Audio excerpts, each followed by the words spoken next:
தந்தையின் ஆட்சி காலத்தில் அரசாங்க பணத்தை கொள்ளையடித்தேனா? முன்னாள் பிரதமர் மகன் மறுப்பு.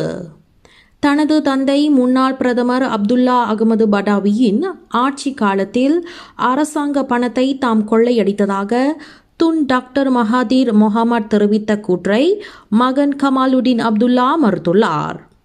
மகாதீர் மொஹமட்டின் மகனிடம் தனது தந்தையின் அரசியல் நிலையை பயன்படுத்தி பணத்தை திருடுவது அல்லது தன்னை பலப்படுத்துவதுதான் தனது முறை என்று தாம் கூறவில்லை என்று கமாலுடின் அப்துல்லா திட்டவட்டமாக கூறியுள்ளார்.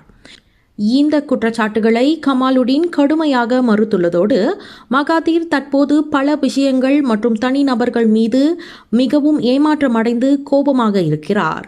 அவரது நல்வாழ்வுக்காக பிரார்த்தனை செய்வதும் அவரது வாழ்க்கையின் முடிவில் அவர் தனக்குள்ளேயே அமைதியை காண்பார் என்று நம்புவதாக கமாலுடின் தனது இன்ஸ்டா பக்கத்தில் தெரிவித்துள்ளார்.